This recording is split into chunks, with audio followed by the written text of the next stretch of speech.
Hey, now welcome to the show, where the wind's blowing strong and the truth can flow. This is the good oil, catch a vibe today, with Cam Slater leading us all the way from the heart of the nation. Well, welcome to episode 22 of the Good Oil podcast. And with me today is my good mate from the left, Matt McCarten. Kia ora, brother. How have you been keeping? I've been very well. You know, like... Well, you're supposed to be dead by now, I know. aren't you? I've given up dying. It's so much effort. Oh, yeah, the big And people got to be announcement, very I've got nice cancer, to you. I'm going to die. I feel I've let them all down, you see. I've made them all nice. You haven't died. I know. I feel you know, so many evil people to kill. So the good Lord has sent me back to do that first, you know, before I'm retired. Yeah, no, 15 years ago, you're right, you know. They said, no, you're a goner. Yeah, he was like, I'm a goner. I don't think I'm going to be around for very much Well, longer. it was less than 1% survival rate. So but then I sort of think, well, That's kind of if they put 100 of us in a room and one of us is coming out, I'll take a pocket knife in, you know, like I'll increase my odds. So, well, you know, it's so kind the of... first time in my life you do what the doctors say, right? Just do what you're being told. You know. So But it's funny because, you know, I can now call you a 1%er. I'm a 1%. That's right. That's right. A less than 1%. That's right. Hey, you know, I was just doing a review of your history and a history of some other people that we'll talk about shortly. You've been in a lot of political parties. A lot of scraps. A lot of them, a lot of scraps. All of, on the left, I haven't done it. So it's been consistent. I mean, I'm actually come from a worker-based politics. You know, like the old school Labour Party used to be. Yeah. So I'm old left. Yeah. You know, and I come out. Chris Trotter left. The struggle street, you know, and economic justice, you know, and the left we have now around the world, the social democrats, it's not an economic base, it's around social issues, you know, about your identities and it's identitarian. And so that's I call liberal, but the left that I know is about economic fairness, you know, and there's the 1%. Where, you know, that capitalism in its predatory state, it all rises to the top, you know, and that you have monopolies and duopolies, which set the rate. So that's the school of politics I come from, is that where's the share? But it's like that old saying, isn't it, that capitalism is a really bad system of governance or to run an economy, but it's better than all the rest. Well, that's what they say because it suits them to say that. And capitalism in its naked form is a predatory of the jungle. You know, might is right, and you can get more than anyone else. What's the laws of economics? Well, it's the law of the jungle. Yeah. You know, the economics, what you say, the Keynesian, and there's different economic models. I suppose the one I'd be closest to would be a Keynesian model, is you've got to regulate capitalism. You know, you can't be can't harm it. You can't let it go. Well, you look at the states, you know, and you look at the people, you know, like the monopolies of information now. It has effect on society. Well, we've got that politics here as well. Well, yes, and so my thing is that, you know, where there's a monopoly or is in the public interest, then it shouldn't be open to the market. It shouldn't be like roads are roads. Yeah. You know, They're a schools are public schools. good. Well, you know, like the airport. Oh, yeah, right, there's a competition there. You know, I'd even argue a place like the casino, Sky City in this town. These things are monopolies to print money. There's no competition. Well, we've got involved. monopolies everywhere. And look at the supermarkets. The people are watching this. You know, go, oh yeah, there's competitive prices here. No, there's oh not. Really? There's a duopoly, and they screw the customer, but they also screw the small businesses who are trying to put their product on the thing. So, you know, you would tell me that's a good system? No, it's not. Monopolies are not a good system. We need the way. But the aim of a capitalist is to become a monopoly to set your prices, right? Because that would make sense. And I'm not accusing the individuals of acting badly, but that's the system. If you're running a business, you want to corner the market and then dominate and set the prices. See, I would never have pigeonholed you as, you know, like Bomber, who's got a picture of Karl Marx on his wall and even dresses like him and carries on like him, or even a Maoist or a Stalinist. Just being mischievous with Bomber now. but I've always considered you, Matt, to be fair. with the true Kiwi ethos I'd like to think so, that yeah. everyone deserves a fair suck of the sav. I think so. Right? Well, I'd like to think that. And where possible, we need to correct injustices and imbalances where there is, dreadful imbalance in power or economy or whatever. And so, like my old man always used to say, about Matt. He say Matt McCarten, he's one of the few guys on the left when he says something you can believe it and trust it. And that's how I've always, engaged with you on a take you as I find you, and we can always have a beer and a discussion or whatever. I mean, I can remember ringing you up and when I've been witnessing some bosses terribly treating staff and letting you know, and then all of a sudden you roll in and sort it out. I remember. Because I think we're kind of on the same page on a lot of things. The only things we argue about really is the method of delivery or how much it should cost. Probably. I think that all of us come from a position of wanting things to be put right. I think it's a Kiwi ethos. I sort of think I've always wondered about why has New Zealand got that? Your word has got to be your word. It has to be. And the Kiwi, I say this a lot. I do a lot of work amongst migrant exploitation. And the communities they are exploited appallingly. And they come from a culture, some of the people come from a culture where exploiting sort of others as a way of life and a way to enrich yourself, and it's accepted. And I have to explain to them, in New Zealand, that's not our thing, And I said, and I had to think about it, I said, maybe it's a connection of the English, our kind of sense of laws. Laws, fairness, and I think it could be with our Polynesian, that mix, and because we had the settlers who came out, 6 months on a boat, and they come to build a new society. What most Kiwis don't know, we had a lot of Irish come out. We had a lot of people from South England, and they were a peasant revolt. And they got put on the boats, a better life. And they wanted it, and they shipped them off because they revolted, and they were also part of the group that came and said, we want to build a new sort of society. And I think that's in our DNA. Is that the decent society that Jim Bolger always talked about but never delivered? I sort of think is that whilst there be corrupt sort of individual, our system is not corrupt. That people believe in our systems. That's falling a little bit. No, I know that, but I mean, in another country, that people don't believe their system is not corrupt. Whereas, my experience has been that the system can be incompetent and frustrating, but I've never seen it. I can count on one hand of where there's been corruptness. You've got to say there's a level of corruptness in the police at the moment. Well, now, yes. Yeah, I mean, out of the top 9 police, 6 of them were involved in a cover-up. Yeah, I think it's the cover-up which gets people in trouble, right? Because it's all about mates, And so, yes, there is that, if you took a Karl Marx approach to it. Well, yes, it's like you protect each other, and it's a class thing, for those in power. And it's sort of, that's what you do, And you see a lot of... But it's not unique to, as you'd say, the Tories, is it? You've got the same sort of behaviours. No, I mean, it's not about politics. It's about privilege. Yeah. And hubris, and entitlement. And I think my experience, when people get to a certain level, you've got all of us on struggle street trying to get up there. Then you get to a level, I've been there, you get a level where the senior bureaucrats or politicians or, civil servants, business people, and then after that it's easy, right? Because they're all looking after each other. I went out with a rich girl once, right? She wanted my daughter to go to private school, and I said, look, I will never go to private school. And her kids were going to private school, and she goes, I said, the education surveys show that if a kid is bright and they do the thing, they can do well in whatever school they're in. And she goes, no, but you don't understand. I'm sending my kids there for connections.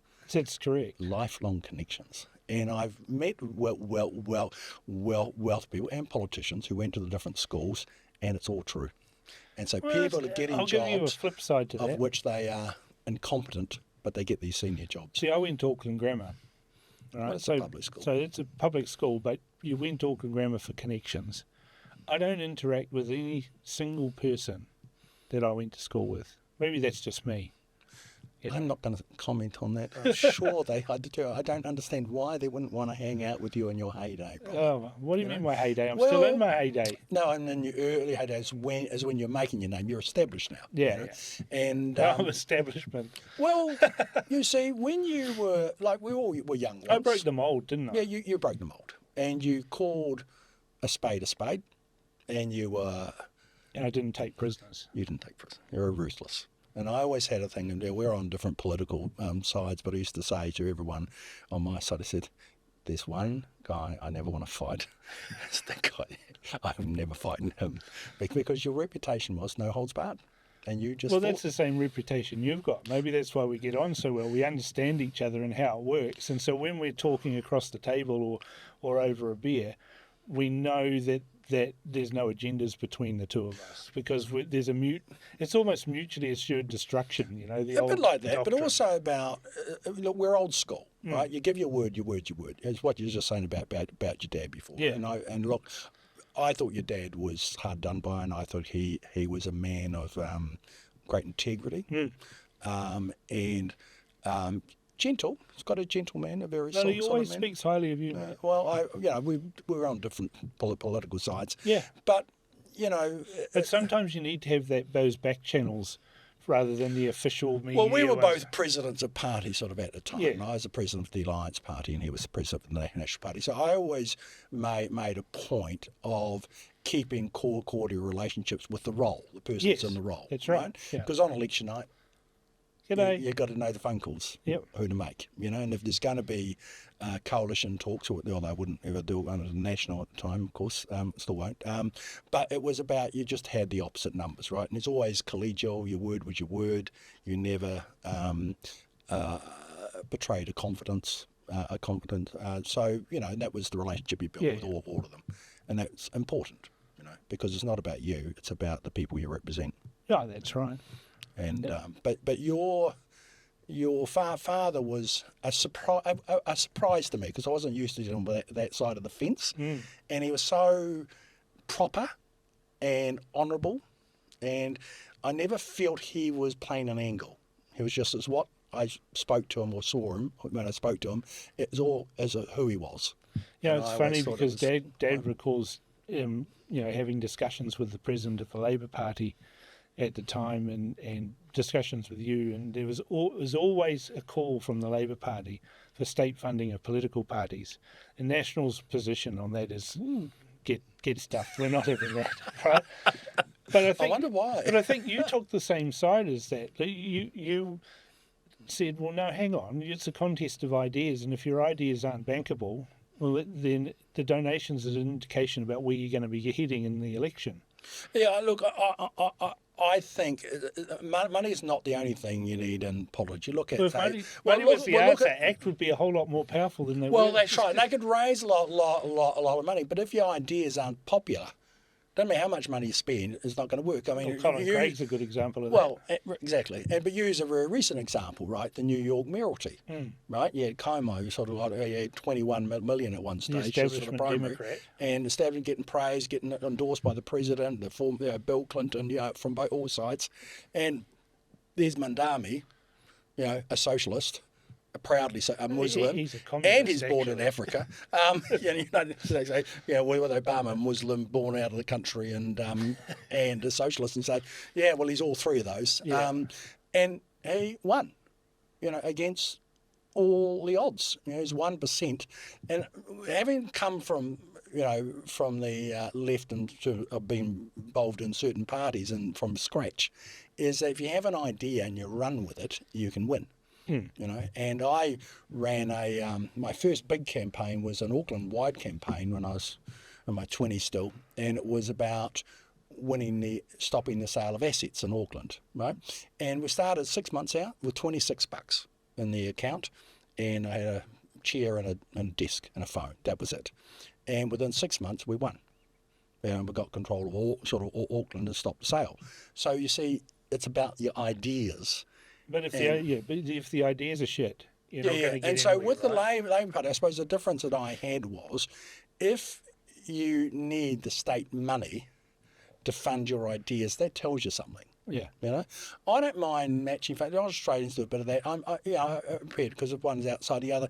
But, you know, at the time in New Zealand, you know, you were required, the state broadcast was required to give you a proportion of time. And, you know, if you made news, I always used to say in politics, if you don't get on the 6 o'clock news, it never happened. That's So right. you had to sit there and think, what do I need That's to changed do? now, though, isn't it? Well, it is. It's a different world now, of course. But you know, it's what I use Mandami in New York's case. He ignored the mainstream media. He went to the podcasters like yourself. Well, we're seeing in New Zealand I always look at the United States and I think that's going to happen here in 5 years.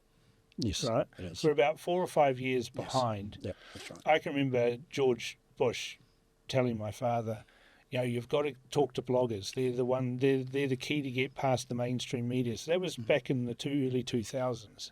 He was talking to Dad about that. That's why I started my I don't blog. know how. That's the first time I felt very impressed hearing about Mr. Bush. But that was how he got around the mainstream media. And it wasn't until 2005 that I got going in blogging. So that's, you know, 20 years ago. It was a few years behind the United States. There's been a bit of a hiatus. But what we've got developing, same as in the United States, same as has happened in the UK, it's happening here now. And I'm not sure the key players at the top of this have worked it out yet. You know, you've got a duopoly in all of those countries of a red versus blue situation. Now, you know, the Republicans are red, but they're blue, if you get what I mean. But then there's a third wheel to all of that in the elites that are governing us, and that's the media. So the media was supposed to hold the powerful to account. That's why they're called the Fourth Estate. But they don't. They're actually in lockstep with one or other political party at the time, and they're doing that here. Because they are creating their news to fit their audience. Yeah, they've also fully endorsed this identitarianism, and that's being soundly rejected in the United States. That's why you saw Donald Trump get re-elected, because he's the anti-establishment person. He's the anti-elite. Well, he was. I'm not sure if they say that now. Well, we'll see. All those billionaires are funding them and giving them reprieves, but you know. But billionaires are funding the left as well. George Soros. You can't accuse one side of having billionaires and your side not. I saw. Right? No. Look. I think the American politics. There's never been a left and right. No, there's always been right and slightly apart more from right. ACT, all the political parties could all fit into the Democratic Party. Correct. You know, so, you know, and when I've been in the States and working on the thing, you know, you're right, there's billionaires and rich people on both sides. And what Trump is representing, what we're finding in Europe, is working class people. Because the left, as I said, right, the social democratic movements are representing educated middle class values. And so the dispossessed working class, you know, the working man, has been, of what used to be the base of the left, is no longer there. And then you have a look at the UK and the research. No, I'd say it's reform. You look at AFD, you look at all through Europe, all the Western countries, it's that you've got the angry proletariat because they are not doing well as money is floated to the top. And, you know, we all have to sit and analyse, you know, and so my Liberal mates got a shock when Trump won.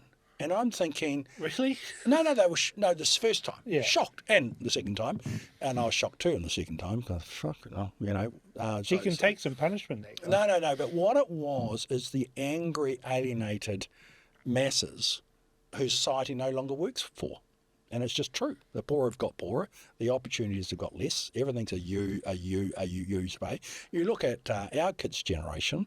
It's that they, you know, you have student loans. That's an education tax. Yeah. Then you have superannuation. Well, that's a pension tax. You know.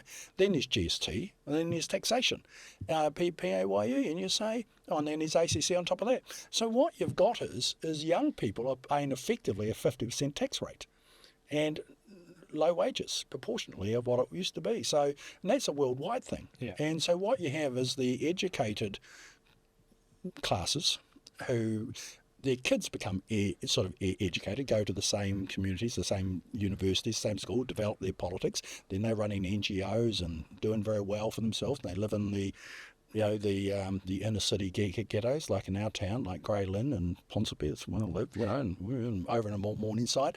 And they live out in South Auckland. Are you kidding? So what you have is you got the left is speaking a language which is not of the old left. It's just not, because they're doing very well.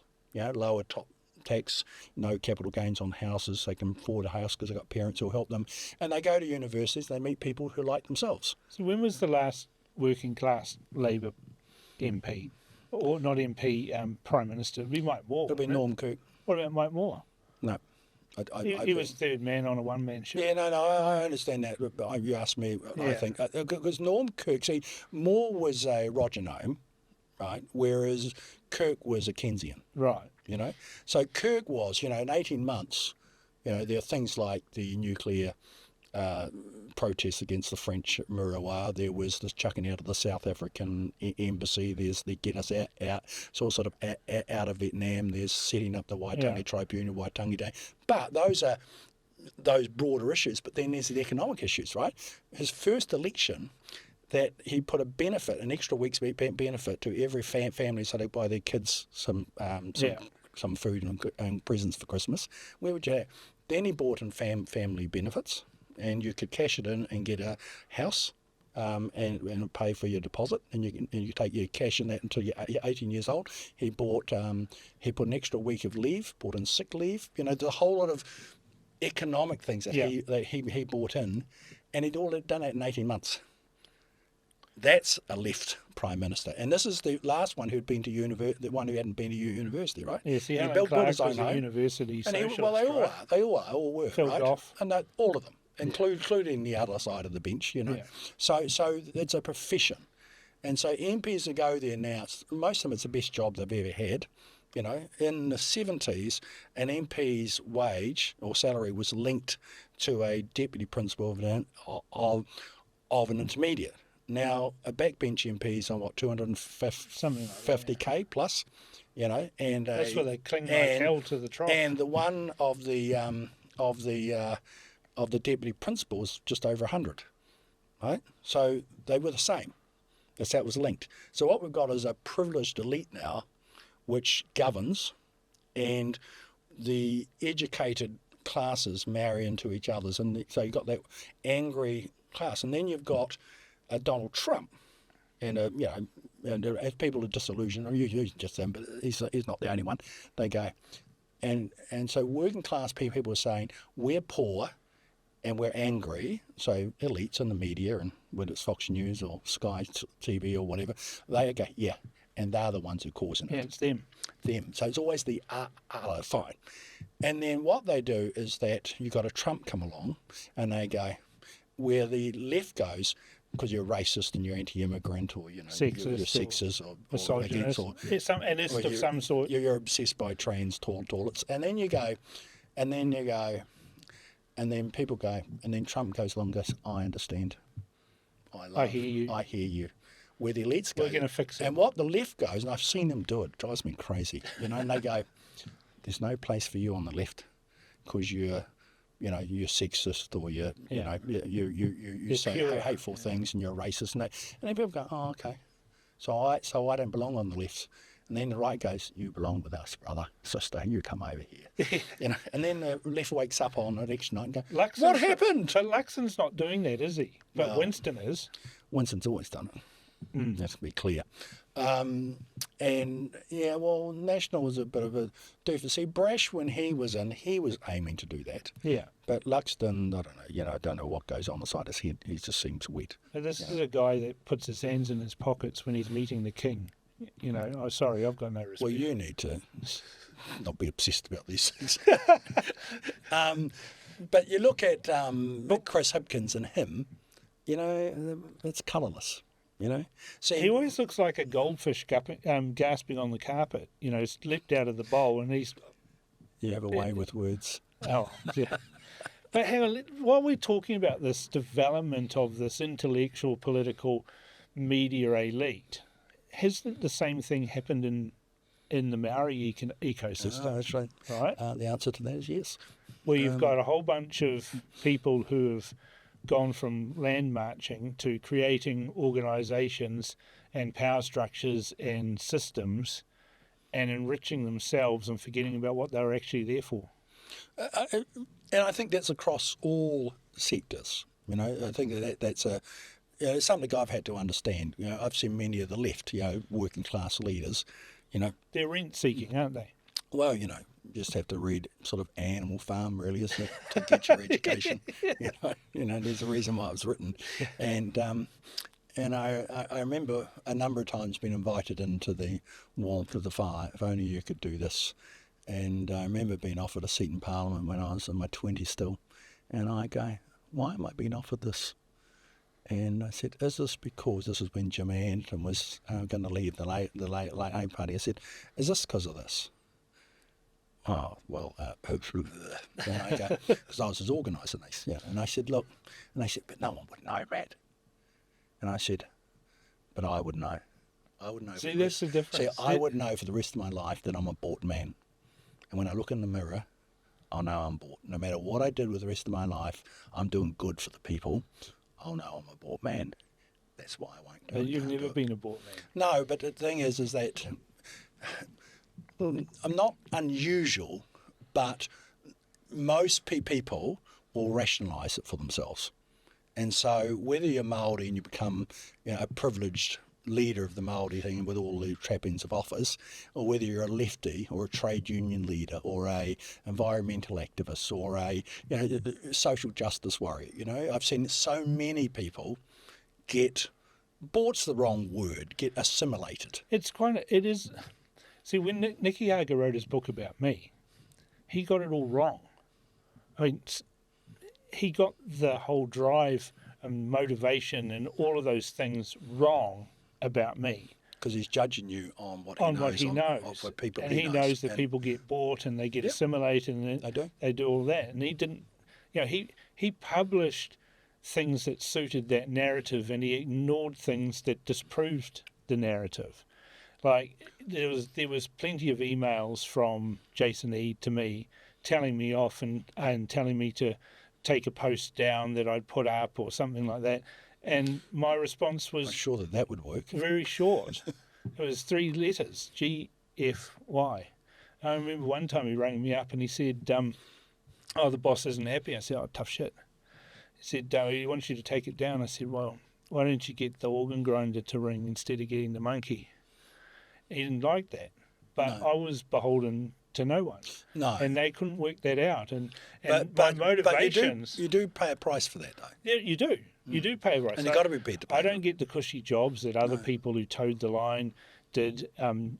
There's other people that were involved in that book that have gone on to be quite successful in their grift and whatever they're doing with almost no penalty. Not me. I took the hidings because I refused to back down. I refused to bow, take the knee or do anything else. I said, fuck you. But my motivation for doing all of those things was because I could.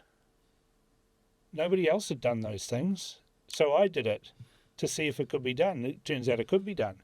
And I thoroughly enjoyed it, and I did it all for shits and giggles. There's no money in it, trust me on that one. There's no money in it. But you would have been on the other side when people were wargaming, how do we get Cam Slater? And you're sitting there thinking, oh, shit, should I tell them? Yeah, no, I never... I never involved myself in those discussions because I didn't think it would work. Well, they didn't, did they? And it would just feed you. The more attacks you got, the bigger you would become. So if I was giving them any advice, I'd go, please ignore him. Just don't respond to anything he does. But that doesn't work either. I'll just but you can't have him live in your head because you'll go crazy, And what you've got is concentrate on your game, not reacting against someone else's game, right? Because he doesn't care. He's got nothing to lose, and he's just enjoying himself. But you're like that. No, I am. Well, you're a dead man, remember? Yeah, well, I'm a dead man walking, still walking. No,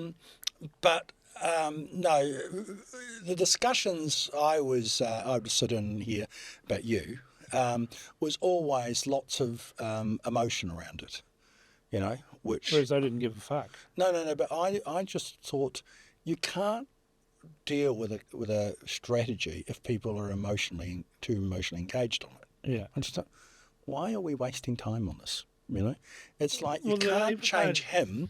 All you can do, if I did, and I never did, even I don't recall sort of anything with any definitive. If I recall, you and I were still talking. Even though you were the chief of staff of the Labour Party. Well, at the that time. was that was just common sense, right? I want to see what the fuck you're up to, right? Because I need to know, you know, that if you were a thing.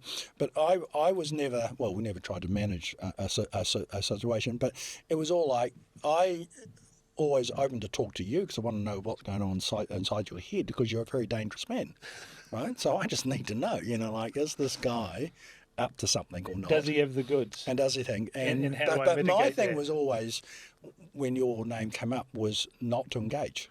Just don't engage. You know, you'll give him a bigger platform, make him seem more powerful, so the Nats will take more notice of him. Yeah, I cracked up laughing because, like, you know, I had one journalist say to me, you know, Nicky Hager says that you're in the pocket of the Prime Minister, that you've got government ministers that call you for advice, you've got the SIS, the GCSB, you know, you've got gang connections, you've got all this, and I just said to that journalist, then why the fuck are you talking to me? Indeed. It can't be true, because if that was true, you wouldn't dare talk to me. Indeed, that's exactly right. No, look, what I know about politicians, right? They're always angry at journalists and beyond, people like us. They're angry at people they can't control. Exactly, and it's all about. I have to keep reminding them. You realise, talk about you realise Cam isn't a media person who sits in our office, right? You do know that, right? Because what they actually expect is journalists and everyone else who's in the comms game, that somehow they can be controlled, and they should be controlled. And I say, you know, they're not part of our media team, right? I used to crack up laughing. Oh, the Prime Minister needs to tell Cameron something. My old man can't tell me what to do. My mother was about the only person who could control me. No. Look, sometimes on the left I was sent out to have coffee with certain people, but it was never about trying to control them, right? Because it's about, I try and win them intellectually, that I thought what they were saying was wrong. You'd give them a series of outcomes if you continue down this path. No, you engage with respect, right? Because they'll write. You start with, look, you've got to write whatever you want to write, you know. So when I used to look, it was one year. I wasn't even a media person, but the press gallery they voted me once as the most effective spin meister. Yes, but you speak quietly with the. You don't even hint that there's a big stick, but they assume in their head that there's a big stick. Well, I don't know, but what I used to do with them, they used to dread my phone calls because I would say, I'd phone up and say, look, there's something we're doing wrong. Because when I said black is white, you've gone and said that in your story that it's black is black. So there's something I'm getting wrong, right? So I misunderstand. So could you take me through? When I said this, I thought that I was clear. Is it what am I making a mistake on? So the journalist, I said, no, but you write. Look, it's your story. You've got to write. I expect you're a professional. I'm just trying to understand. I'm trying to understand. So help me out. I don't want to make the same mistake. You must have done the same sales training that I did. And what they used to do is they said, God, we hated your calls, and go, because you'd always felt it most reasonable. And you say, no, I read your article today on the front page. Thanks for that. And you know, I admire you as a professional, but I'm still, what am I doing wrong? And they said, and we used to then discipline ourselves when we used to write anything which related to you, because we knew you were going to call us with this hurt feeling. It's all my fault. What am I doing wrong? And then I'd have coffee with them, and we'd talk about the thing. And I remember once I'd got out of politics, right? I remember sort of catching up with two of the political editors sort of at the time, having coffee. And they said, you know, one of the great things about you, Matt, you are the only one we knew who didn't try and spin us. And I'm thinking... But hang on, I'm known as the great spinner. No. And I said to them, you know, I used to meet you to spin you, right? And it was a shock to them.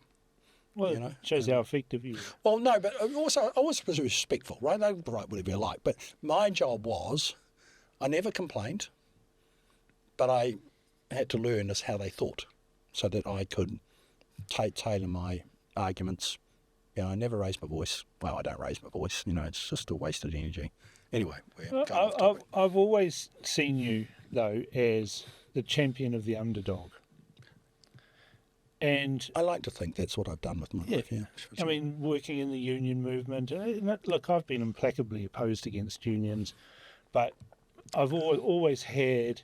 I assure you that most of them, they drive me nuts. No, so it's just... But, on the other hand, I don't like to see workers being taken advantage of. No, and that's our ethos, right? Yeah. And I think that would drive people. What my experience of people of the right and of the left who believe in things, that's a common thing, right? You know, because they have strong beliefs. You know, who wants to be on the right say, I love it when people get screwed over, right? That's not a political person. That's the psychopath, right? Yeah. You know, and so that's why I've always made a connection, right? Because people believe in things because they want things to be better. Yeah. Right? So that's where we meet as idealists. And so I've always found that is the drive, because you've got to understand each other. Why do I disagree with you? But what motivates you? For me to understand you, I need to understand what motivates you. And it's always a sense of strong justice, and it's the Kiwi thing. We don't like people being screwed. We just don't, you know. And so that's always a good place to start. But well, you sent me a couple of documents, Matt. I have. And I read these and I thought, wow, I need to talk to you about Thank this. you. Right? And it's enjoyable to catch up anyway. Yeah, that's right. Nice to talk about that, though. But this is the sense of injustice that you're raising in these documents here. And you're using quite precise terms. There's no. This is a punch in the face to the people that you're talking about. Well, I think they deserve. Some of these used to be your mates. Your terms, and it's a great disappointment that I think we always get hurt when people we know and are fond of do terrible things, and the only choice you get then is, do I look away, or do I try and correct it? And I always like to think, I used to train my staff and people who come and work with me, was always do what is right, not who is right. If you do what is right, still you make mistakes, fine, you know. But you make mistakes, you can apologise for those, right? As you should, you know. But when and what we're going to talk about now, you know, it's a struggle when people I'm close to do things that are not right. I mean, you've broken bread with the people that are in these documents. Oh, more than broken bread. Right? You've been involved in unions, your blood brothers, in the trenches politically, in the alliance, and even when, you know, with the Labour Party as well. For you to come up with these allegations or facts, that must have hurt.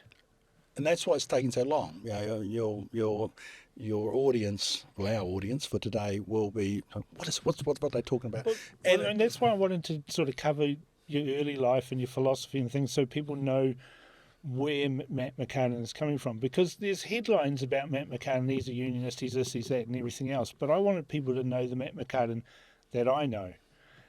And that's a person with compassion and a sense of fairness and a sense of justice. And that's why you've written this letter to Jerry Brownlee and another one to Chris Hipkins.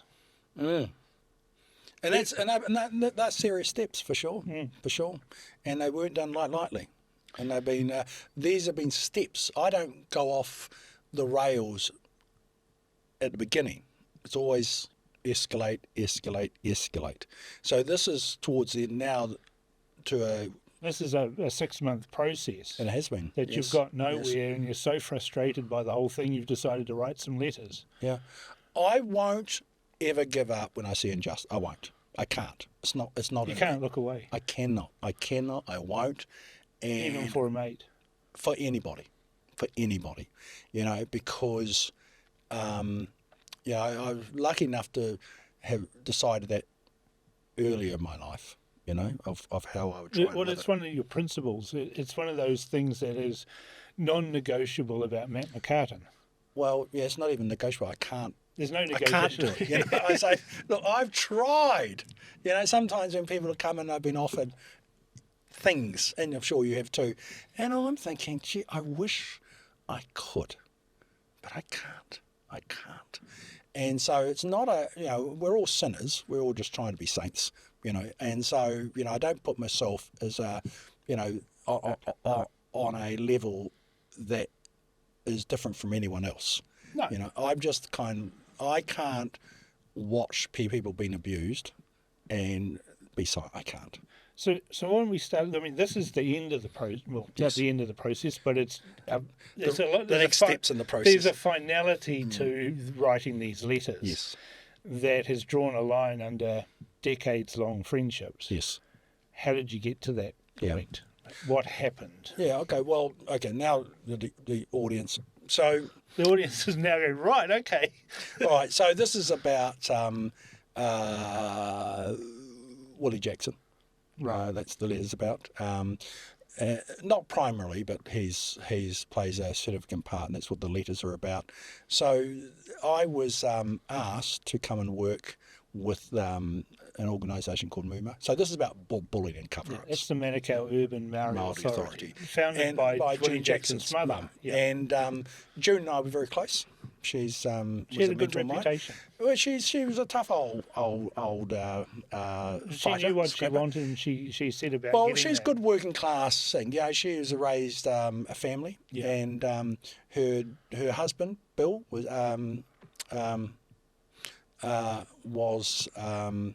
worked on the wharves, and June was done part-time cleaning, to raise their family, and then she came up and she formed this organisation called MUMA to help the people in non-iwi South Auckland. affiliated. Non-iwi. Non-iwi so affiliated. So this is in the Māori. days before the treaty settlement. Most Māoris worked in. But MUMA did some great things too, didn't they? They opposed the Sea Lord deal. Oh, they did all that. Yeah, so the because urban, they were opposed to the elites. Yeah. The iwi elites. Yeah. Sorry, I just realised it's not Bill, it's Bob. Bob, yeah. I'm thinking something sort of got in my mind. Yeah. Sorry, Bob. Been dead for many years, and so they were opposed to the elites building and the iwis who were unaccountable and and got more so, I think, with more money, and so there were three urban community authorities in the three big towns, Yes. Wellington, Christchurch and Auckland. So June was the head of that. And they built it up, and it's but over the years it's more of a contract for services from the state. So all of its money now is through contracts with the state, so 100 staff, got a radio station, got a couple of schools, different organisations of servicing and so on and so on. So I went there for a year to help out, which was fine. And So what was your engagement there? You were to help out what?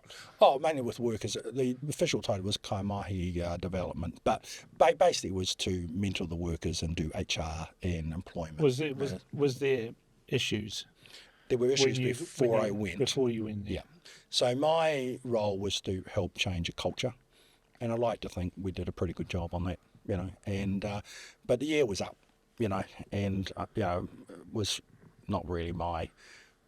Didn't wake me up in the morning. Gee, I really want to do this. Mine's really for work. Was that because you couldn't affect change, even though that was your remit? I think it was an element of that. Yes and no, but it was also like it wasn't really my mission. But what it is about mates and helping out. And I thought, well, it'd be interesting to do. So who asked you to go there? Willie.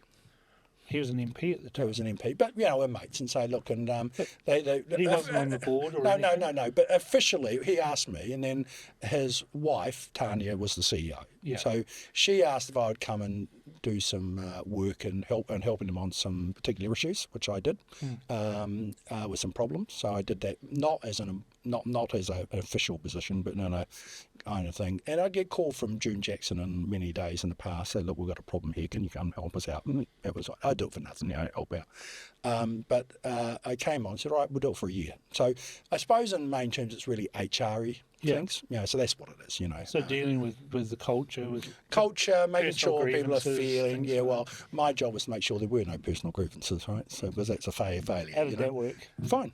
in my time. When you were there? Yeah, Done. You know, well, I just said we don't do personal grievances. What about since? Yeah, well, so after a year, you know, I could see that, you know, we weren't on the same page, but no animosity about it. Just thought, yeah, okay, well, that sort of thing. So I'd done my year, and Willie had bought two, and Tanya had brought in two other people who were competent, you know, and based in Wellington, worked in Willie's office down in... So the when he Manukau was a Urban minister. Māori Authority operates from an office in Wellington. No. I mean, they had two staff or two people down in Wellington. The idea was they were going to liaise, look at contracts with the state, because they never had anyone engaged with the state. Yeah. Right? So their job was a bit of broad strategic development, so on and so on, which I thought, fine, great. You know, but then they started to take more of an operational responsibility as well across the whole MUMA, which is fine. And so I was on the same page as them. I wasn't like, think, good, I can move on. Had someone who was able to step in and do my role, you know, and so I, you know, I gave Well, my... I'll see you later. You've got some competent people here. Yeah, and I sort of, and we also agreed on the strategy going forward. Yeah. So I was not a thing, you know, that you know, without trying to personalise it too much. Tanya, the CEO, has got a different style. You know, she's very... That's Willie Jackson's wife. And she was the CEO, you know, and so she's very intelligent, you know, very, but her people management, not great, you know, well, not good at all, you know, but that could be managed, you know, not everyone has got the skills in every area. No. So it's fine. So I left, and after a couple of weeks, or 2 or 3 weeks later, I get a phone call from one of these two. And so, can we have time to talk? Fine, you know, but okay, yeah, sure, just advice, yeah, sure, no problem. So then, of course, we've done a review of the whole MUMA, and it's in a real risk. And the staff are being mistreated, it's bullying, and so I said, well, okay, you know, okay, that's fine. What do you want me to do? You know, he said, well... Why are you ringing me? Yeah, well, I hadn't had a private call with this person before. And they said, well, we've done the review and we think the CEO needs to go. Oh, that's going to cause problems. I went, you know, she's the wife of the former CEO, Willie Jackson. You know. Well, I mean, Willie Jackson inherited MUMA from his mother, and he's treated it while he was there as his personal fiefdom, right? Yeah, well, you can say that. Yeah. I couldn't. I'm being mysterious. So you know, This isn't going to go well, is it? Well, no. But I said, look, you know, I don't know what, you know, I see the politics in it immediately, obviously. Same as me.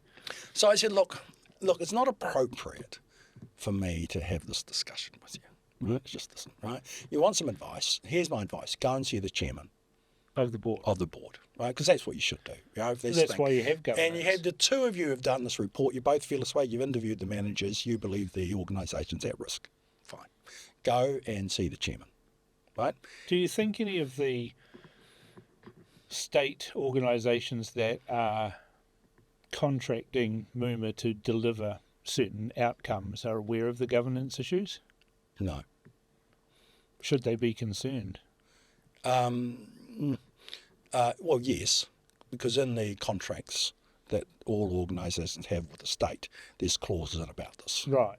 About if there's failures of, if people are mistreatment, and there's illegal cases against them, you know, it's any breakdowns, there's a whole. And plus there's clauses in about whistleblowers that they can raise it. Right. With it. So this was, you know, so I just said, we'll go and see the chair. Well, we've been told us not to. Well, yeah, well... So hang on a sec. Willie told us not to? No. It was we've been told. Oh, we've been told not to. At that point, it wasn't. I was just having a conversation. I said, well, you know, both of you are paid very well, right? You've been asked to do a review and with some recommendations, right? You've interviewed the managers. You've come to a view, and you're both objective. You know, you have no association with MUMA before, so pull your big pants up and do your job. You're paid very well to do this job. You go away. You're highest paid in the organisation. So, you know, you've got to go and do your job. So they went and saw the chair, and then he phones up, do you know what's happening? Bloody hell. I said, well, not really in detail. And I go, You're a bit economical there. well, I'm being careful because I don't want to seem that I'm a former, manager or employee or consultant. Well, they there. called you, and it's not the other way around. No, they called me. So I just said, you need to go and see. And they said, then the two people phoned up and said, look, it's so bad that she's got to go. And I said, well, look, go and see, I don't know, go and see the chair. So I did that. The chair then takes it to the board. I did say to the chair when he phoned me for advice, I said, look, get yourself a lawyer. Get the board to get a lawyer, just follow their advice. I didn't know the details, didn't want to know because I wasn't there. And He's kind of checked out. I'm not there. Well, also, it was unfair for me as a former to get involved in internal matters. Yeah, but everyone knows that Matt McCarten's a fixer. Well, I think that's what I was getting called. Yeah. And so I came in fixing advice. Go and see the chair phone me, get yourself a lawyer. Follow their advice. The CEO Do it properly. is an employee and has got rights. And all it is, I don't know what's in the report. Don't know, don't care. It's not my business, right? I'm just telling you about the process. The board's business. So they went, he took it to the board. The board authorised him, as I understand, right? So it's all a bit cloudy now, who says. But I know what I know. Well, you know when you're having smoke blown up your ass, don't you? Yeah, I know what happened, right? So the chair and the deputy chair went to see the CEO. Don't know what the conversation was, but it didn't go well. So the CEO, who's Willie's wife, then tells the CEO that she's engaged Willie as her employment advocate. He's an MP. He's an MP. And I thought, gee, this is sounding like Darlene Turner. This is not good. And I thought, okay, well, it's not my business, they think. So the chair goes to see Willie in Wellington, and Willie spends a few hours with him. And according to him, that he was told that the whole thing is to disappear. So hang on, just let me get this straight. Willie Jackson, whose wife is a CEO, who these people want to remove, they've taken it to the board. It's now landed back on Willie's lap, and he's acting as a representative for the CEO. Is ringing the chair. And then has a meeting with him, one-on-one. One-on-one, face-to-face. and says this report's to disappear. But hang on, he's not on the board. Not on the board, and officially he does not have a role within MUMA. But everyone knows all roads, all decision-making goes to Willie, right? As the board has told me many times, and the chair and the former chair, that Willie makes So they're really just paper positions. I think that's what everyone had assumed, yes. And so, see, this was a chairman who asserted, because he had replaced a chairman a few months before who got forced out by the CEO, right? So he was brought back in, and so he was relatively new. He'd had a long association with MUMA, but had a lot of independence, because he was a CEO of an organisation himself, a separate one. Right. So he kind of knew about it, and so he was a bit more professional and kind of think, well, a complaint has come to me, I need to take it to the board. Which is the right thing to do. And then he's gone to talk to the CEO about it, and then gets a call from the husband. He says, I'm now the representative. So he goes, well, this is a bit odd, but they're mates. All right, I'll have a meeting. Had a one-on-one, and he said, now, the complaint's got to be withdrawn. You've got to apologise to my wife, and you've got to apologise to the board, and you better be sure that my wife is going to accept your apology. If she does, we can all move on. And he says, but these complaints have legitimacy. They are genuine complaints about her mistreatment of staff and bullying of staff, and people have lost their jobs. So therefore, So there's genuine hurt here. And it's quite widespread. Hang on, didn't Willie Jackson used to be the employment minister? Employment minister and a trade unionist, a senior trade unionist, and he voted for all the laws that entitles people to representation, which I pointed out to him. He said he was a Munster Alliance MP with my support back in 1999 when I was the president of the Alliance. He was very young then too, 21 or something when he was first a candidate. Oh, was he? No, he was... For Whānau. Oh, Manukau, that's different. Yeah. Before my time. So that was disturbing.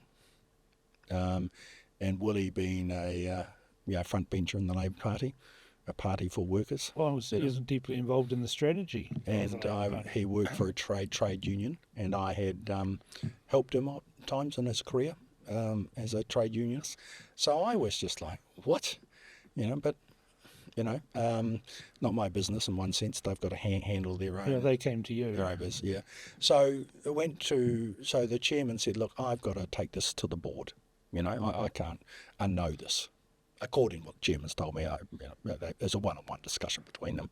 So the chairman said no, and he goes, well, if it comes to it, you'll be out. You'll lose your...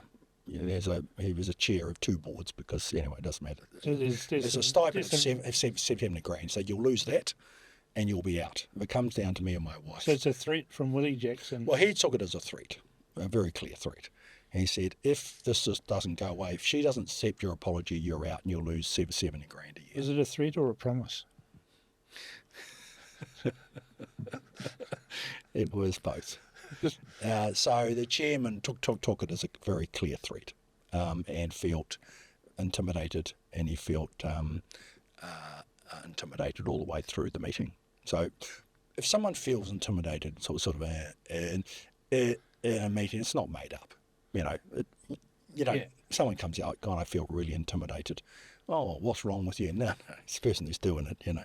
So he, then he was, they had a board meeting shortly after. There were stories that Willie was contacting the board members from several, I've heard it from several people. And then they had the meeting. The chairman thought it was to report back on his meetings with the CEO and would raise the issue about Willie, potentially, and he went there and they said, they got a complaint from the CEO. So the board then said, you have disrespected the CEO, and then there was, please explain yourself, and you'll have to apologise to her. So he was asked to do things that Willie had asked him to do. You must apologise to her, and if she accepts your apology, then you can stay, etc., etc. He goes, no, I won't apologise. I did the right thing. So they moved the vote of no confidence sort of in him and removed him from the board. He then had his email and his phone disconnected straight after the meeting. So that's why he thought it was predetermined. Yeah. And he wrote a number of times, got a lawyer, wrote, and no responses. So he was out.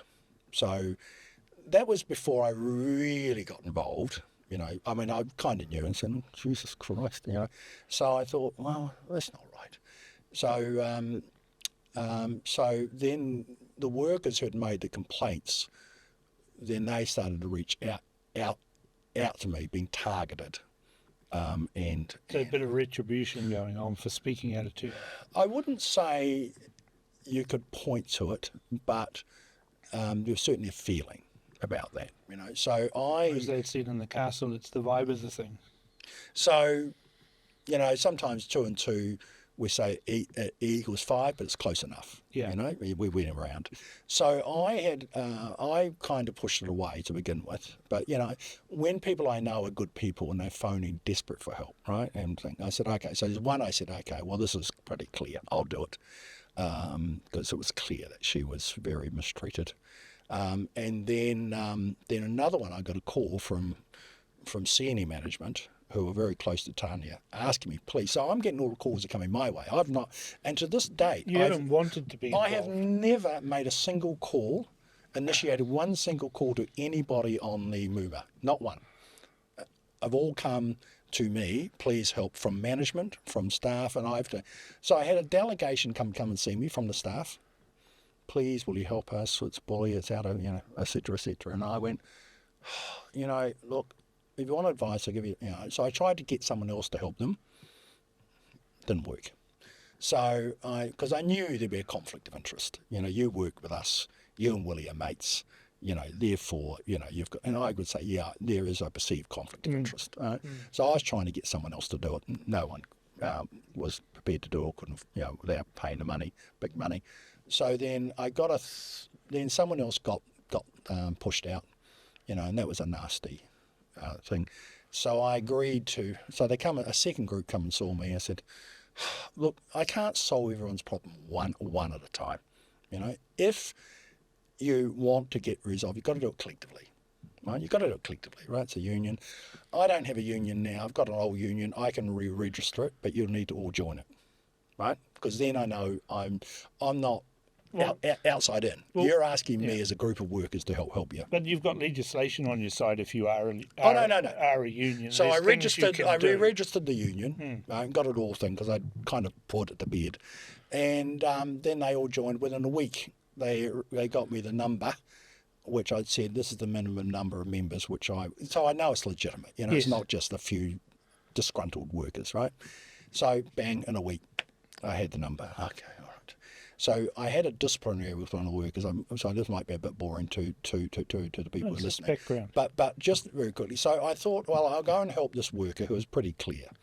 She was being mistreated by the CEO, And this is after she had abused a worker, and one of the managers, who's now the number 2 there, phoned me saying he was resigning in tears.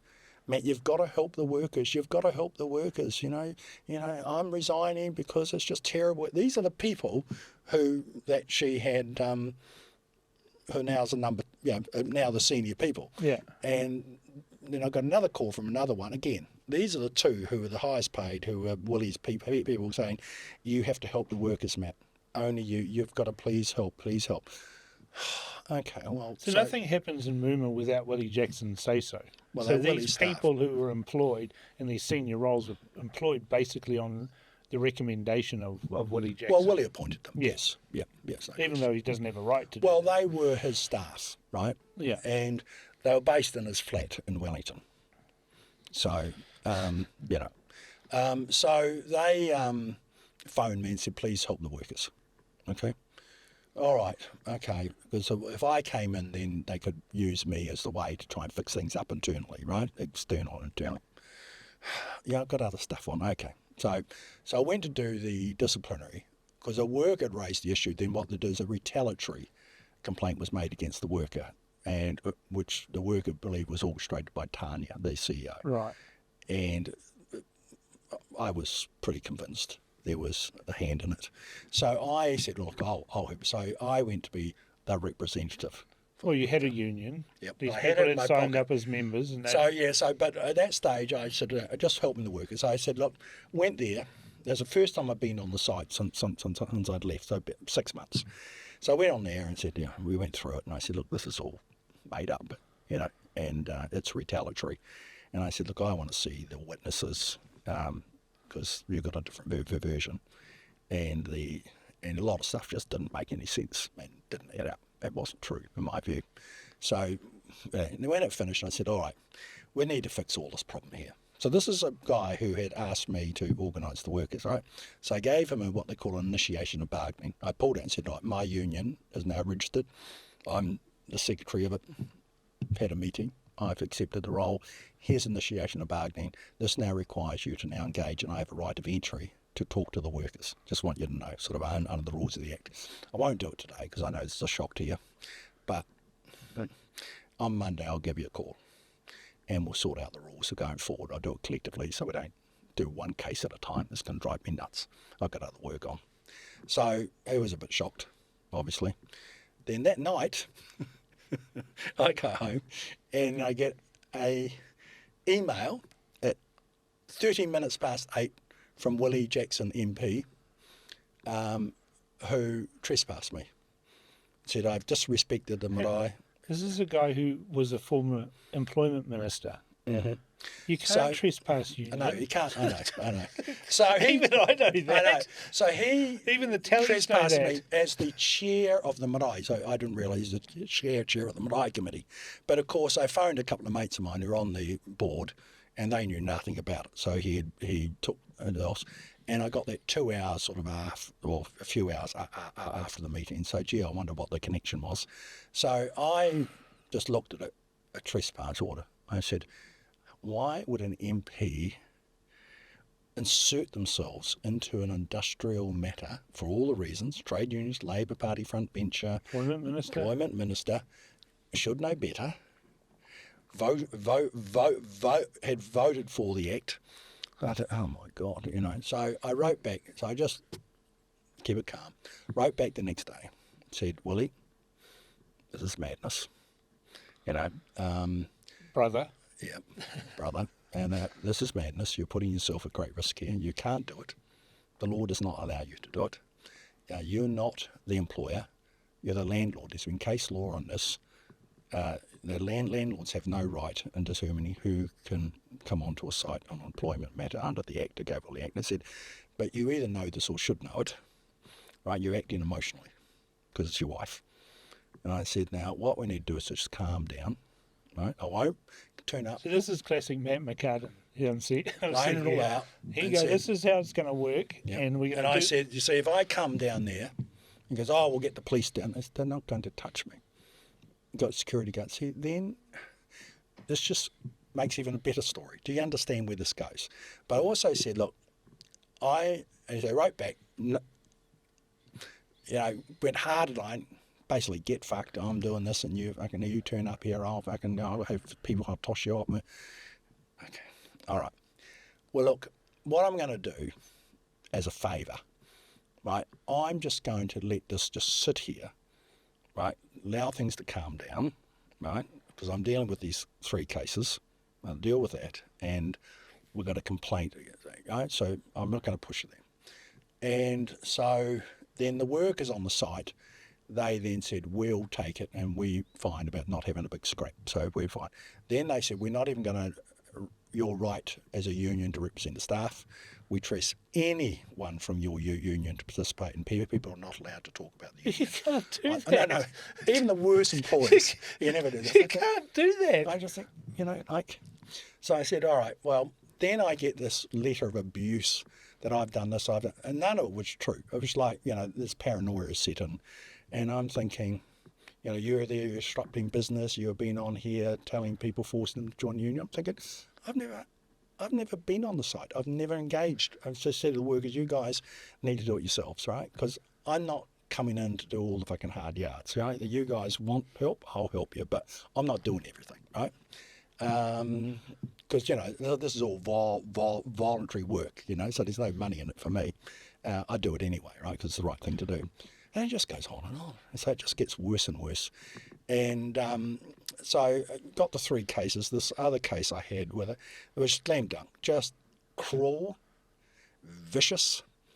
And see, I didn't realise, but the last day of work when I was there, and Tanya and I, we had our catch up, to say, well, goodbye and, wish her well.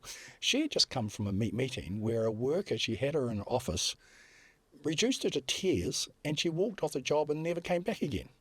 That was on the morning, that on the very day I left. So it's like, what, we're off the hook now? We're off the leash? We now can revert back? Because I used to say, no, you can't do that. No, you can't.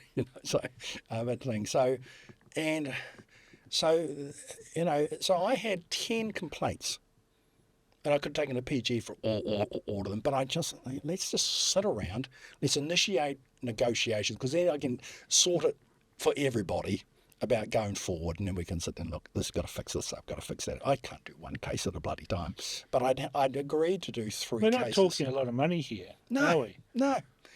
But then I sort of thought, with the chairman, the cover-up, that he was costing them money, and he was trying to think, and I thought, well, so he approached me and said, can you help me as well? And I thought, well, you're just a victim too.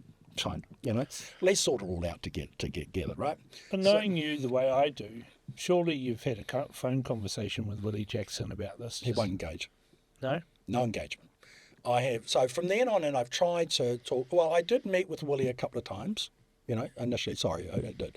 And it was all, let's try and work things out, yeah. And I said, yeah, but fine. Then but nothing was ever sorted out. Right, so it just went on and on. So that's why it's taking so long. Yeah. So he put someone in for me to talk to. Right. So fine, okay, Willie, fine. And it just went on and on. But because I'd raised these cases under the New Zealand law, you got 90 days. Mm. Right.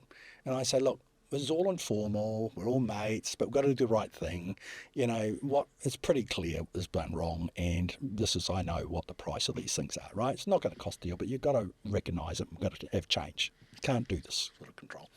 And then it came up to the 80-odd days, and I'm thinking, brother, don't take me for a fool. Tick, tick, tick. So for those who don't understand, with employment complaints, if you don't make the complaint formally within 90 days, you can't raise it again. Right. Right? So, Okay, I wasn't aware of that. No, so that's how the law works. So we're getting into the 85th day. So I wrote to them and said, listen, you know, so we got a thing. So I put it in on the 89th day. And I said, okay, now you're just messing around, right? So I put all the 3 cases in on the 89th day, or 2 of the 2 there, and then 1 came later. So you were trying to resolve this informally. Kumbaya. Well, you know, We'll come all on, be friends. we can all be friends. There's a misunderstanding here. Sort these 3 people out, and we'll all be good. And we're all good. And now you're talking to me. Now I'm talking to you, and I've sent a letter off to. You sent it? So after that, it just went round and round. So I thought, Jesus Christ. So then when they wouldn't engage, then a lawyer, they got a lawyer, then just kept threatening me, and That would have gone about as well as a lawyer's letter threatening me. well, exactly. And so I said, okay, all right. So then I wrote to Willie privately. I said, Willie, we've known each other a long time. Right? Here's the problem. We should sit it down, have a beer, sort it out. Don't do it again. Compensate the workers for what has happened to them. And there's got to be some controls going forward about the behaviour, you know, and silence. So I wrote again. You'll have 7 days to respond. If you don't respond in 7 days, I'm going to the board. See, from a business point of view and a political point of view, I can see exactly what you're doing. You're creating a paper trail, Absolutely. a record of what's gone on, so that when this does blow up, which it's going to, you can say, well, here's all my communications. No. It's very clear. So I wrote to... I mean, that's not cunning, that's just sensible. No. Right? But also, I want to fix it. Yeah. You know, because it's not about me, it's about the workers. And so, and preserve MUMA, because they do good work, the workers there. So I then wrote to the board. Because you're kind of in a pickle as well, because, you know, you've got a relationship with Martin Bradbury, but he now does work for Radio Wātea. He doesn't. And Radio Wātea is owned by MUMA, which is controlled by Willie Jackson. And Waipura. Yeah. They're 50% shareholders. So your allies on the left that would normally go into bat on behalf of the workers, there's something not right here, are compromised because they're mates with the people who are running it all. Well, every time I wrote, you see, the sound of crickets from everybody, you know. So and now the cicadas are joining in. Well, just silent, yeah. So I then wrote to the board. Mates on the board. I've known them all for workers' justice. There's a couple of trade unionists on there, and there's they're all social justice warriors. We're all for it. I got one of them a recent appointment. She's a well-known social justice activist and academic who has done a PhD in Māori and Wahine and the way they're being treated, and and so on and so on. And so I'm thinking, so I write to the board. Isn't another one an ex-unionist on the board? I had to look up the board. He's now the chairman. Labour Party person, yeah. He's mid-level, a good mate of mine. And he wanted to be an MP. Unlucky he didn't get selected, but he's, he's always been for the workers. So I think I wrote to him as the chair. So he's the chair now? He's the chair now, but I wrote to the whole board because they didn't, when I first wrote, I wrote to the chairman and the secretary, just crickets, even though they said they'd got it, but they just didn't respond. So then I wrote to the whole board, and then they blocked me. So then I wrote to them all as individuals to their home emails and texts. I text them through the private texts, crickets, silence. So I said, look, if you don't respond, all I want is a meeting, sit down with the 2 new board members, that's Jerome and Ella Henry, just said, we'll sit down, we can sort it out, The ones who rolled the chairman to hide it, well, they're in trouble and they want to cover up. So let's have the new ones. We'll just sort it out. You weren't part of it, so let's just sort it out and we're going to move on. Silence. So I said, so I wrote him again and said, if you don't respond, I will write to Chris Hipkins, because this is about the cover up. This of a letter member here. of Parliament who is covering up the CEO, who happens to be his wife, of legitimately having complaints about bullying against her, and raised to the chairman. The chairman raised it with her. Then he was removed from the board, and that was him. Then Willie has been then trespassed me to cover it up, and won't recognise a union's right to initiate or Which is illegal. It's all illegal, right? Yeah. This is a member of Parliament. So I said, if you don't respond by the certain time, I will then write to the leader of the late Labour Party with Willie's conduct as a member of Parliament, hoping they would go, Shit. Jesus Christ, we better. We better so. Matt doesn't bluff. So, so silence. Bluff is called. So I wrote to Chippy, what, in This is September? quite a lengthy letter that you've written. Well, here laying to, it out to, for to him. Chris Hipkins. It's comprehensive. What have we got? One, 2, 3, 4, 5 pages of information. Well, there's about 3 pages there about. This is the one that should have given Chris Hipkins pause for thought. You'd think so, wouldn't you? When you said at the end, given my relationship with Willie, I've been reluctant to be involved. I have a lot of other work that needs doing, but none of us should ever look away when vulnerable people are being bullied. Exactly. I'd always hoped we could sit down and settle the problems with a commitment by MUMA to change the workplace culture. Instead, it has just been an endless battle. My assessment is having you speak to Willie will motivate him to find a way to resolve the current impasse. Did you get a response from Chris Hipkins?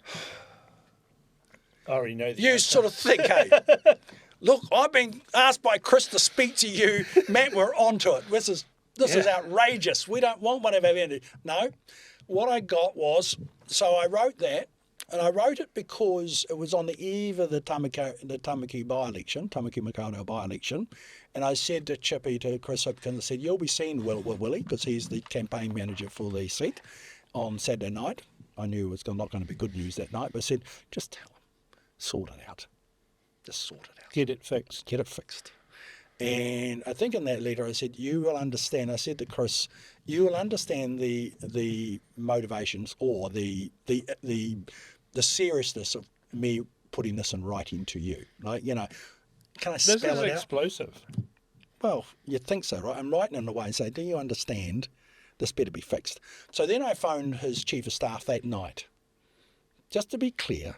I said, have you got, because I sent it to the chief of staff as well, right? Said, confidential, just send it to you, make sure the chief of staff's got it. Said, phoned up the chief of staff, Chris Pambrell, and I said, Chris, have you read it? I'm reading it now. Said, do you understand the importance of that letter? Yes, I do. Tell Chippy. So you used to be a chief of staff. What would you have done if you'd got a letter like this? You fix it. Right? You would have gone and grabbed David Cunliffe's arm and twisted it. Well, It would have been easy to do. first of all, I would have called me, Yeah. the writer. It's leave it with me. I'll sort it. You say, look, we sort it. All right, Matt, we're doing this in good faith. We sort this. That letter is not going any further. We got that? Yeah. Absolutely. We're shaking across the phone? Good. Okay. Willie, sort it out. You know what happened do to, it Mike, quickly. to Michael Wood when he kicked cans along the road? And this is far worse. Well, Michael Wood just didn't fill out some paperwork. Yeah, exactly. But All he had to has do done was it, fill right? out some paperwork. He didn't bloody do But it. we know what happened to him, right? He lost his Axed. career, right? So, fix it. Just fix it. So she agreed. She tried. But I'm not bluffing. I don't bluff. And she goes, no, I got it. I know you're not. I said, got it. Well, look, Kate. All right. Week goes by. Right, so I know, oh yeah, I'm on holiday, says the chief of staff. Oh, we've got some middle person is handling it. And I said, well, that's not taking this seriously. Okay, so I wrote again and added more to it. Said, you need now the fuller story. So then I got a letter from an email from the chief whip or senior whip. Oh, Is that Duncan Webb? yeah, no, Duncan, another Duncan, no, less than Duncan Webb. One of the whips. Yeah, no, he's the senior whip now. Oh, right. He's new, from New Plymouth. Can't remember his name just off the top of my head. I'd never heard of him. He's a forgettable person. Well, they're all young and new people, so fine. So he says, oh, we think this is employment sort of issue and not a political issue. I said, have you read it? Have you read it? I mean, That's not an employment issue. when you send it to me, the first thing it is ring you up. So Hey, what's this? What's this, Matt? no, and he Because goes, I "Oh, can well, see the where's that?" political implications Yeah. here. So I said, all right, I don't think you've got all the papers. So let me send you the lot. Well, the relevant ones, about 5 pages more. And then I also, and silence. So, all right. So then I sent the chairman's statement, which spells out his relationship with Willie, of what Willie said to him and all this. Like they're in the room. This is what it says. Crickets. I said, the next letter will be to the speaker. Silence. And what have I got here? Letter to the speaker. A letter to the speaker. So 2 you're a man of months. your word, aren't you? I will keep going. And But you copied this to the Privileges Committee, chair of the Privileges Committee, and all all party, the party leaders. absolutely. So Because every political party right now it's got it. is sitting there knowing in 1, 2, 3, 4, 5 pages, chapter and verse, what a senior Labour MP has been doing. Yep. So I wrote to the speaker saying I believe this goes into the conduct of a member of parliament, and frankly, Chris Hipkins too, right? I said he in the whip, but they should be full of Privileges Committee as well. But I've just been a bit mischievous for that. But I said, and I copied in the chair. But the Privileges Committee, for those who don't know, that's the committee, the senior committee in Parliament that deals with this misconduct of MPs. And there's no permanent members of the committee. It's the party leaders appoint the committee. So that's why I sent it to the party leaders. So that's obviously to put pressure on, to put pressure on. And then 2 days, so that spells it all out. This is all, are you putting these letters on the website? Yep. Yeah, okay. So people will be able to read them when they go. And I stand by every word in them. And so then Willie, a couple of days later, copies back to the list I'd sent it to, defending, saying, it's all lies. I'm going to defend, I'm going to sue me, Matt. And Suing a dead man. Sorry? Suing a dead man walking. And Someone who's got nothing to lose. Well, I'm a bully. That he's been bullied and his wife's been bullied in public life. And I'm just thinking, oh, my God. So I wrote, Dear Willie. No, kia ora, Willie. So he's Mr. McCarten. I'm Mr. McCarten now. You're Mr. McCarten now. And I'm Willie, dear kia ora, Willie. Not Matt, bro, And I said, mate. I have written to you back in June, where it was, then 3 times, then to the board a month later, then to Chris Hipkins a month after that in September, then 2 months later I've written to the speaker. Every time I tell you I'm going to do this, all I want is a meeting to sit down and sort this out. And each time you have not responded. Now, for the first time you respond because I'm embarrassed you and you want to now sue me, there is nothing that I won't stand by. But once again, I can sit in any time and sort this out. Then I said, but I then said, which one of the leaders of a party, they phoned me laughing, and I said, "We just love this. This is poetic justice." Well, when I saw these, and I got these after you'd sent it to the speaker, so I got the Chris.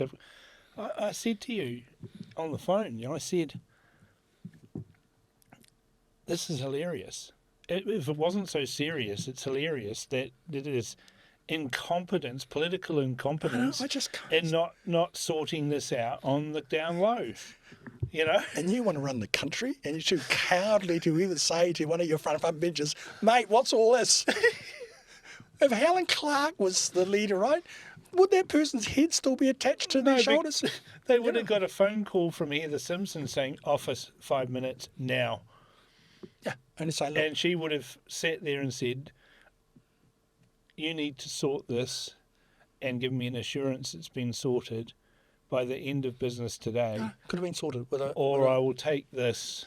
And she would have held it up and looked imperiously down her ginger-specked face and said, "Or I'll take it to the leader." Can I just say, also, just so your listeners know, right, the people who are engaged, I'm still listening to us, none of the facts of the abuse to these workers has ever been challenged. Well, so you've got a heading here. Number 1, Willie orchestrated the sacking of the chair of the Manukau Urban Authority to cover up credible allegations of serious misconduct and bullying by the CEO, who is his wife.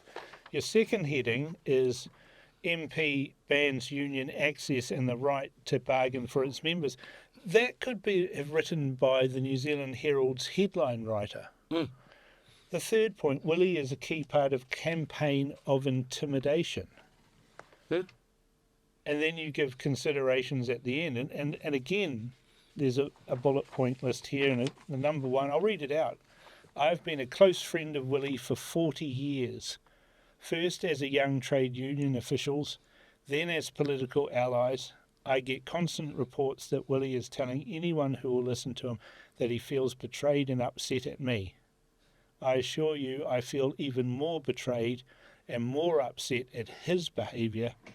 Both of us have had a lifetime of defending workers against abuse. I can't and won't look away from victims, no matter my personal relationships. That's really telling. Mm. And that's exactly, I mean, how can I? Oh, you must feel gutted. I am shocked. I'm shocked about it, you know, because I don't understand it. I do not understand. Well, it's got me fucked. But just common sense. Well, just common sense and then political common just sense. on every sense of self-preservation. Like even if he is, no, I'm not saying he is, but let's just say someone's a psychopath, right, and just think they'll just win whatever. That would still thinking, yeah, I better do something. Right, I need to mitigate this. Yeah, I need to do something so I can make out. And when he writes, I'm a victim, and I went. So in my response back to him after this, I said, there are victims in this, but brother, you're not one of them. Yeah. You know.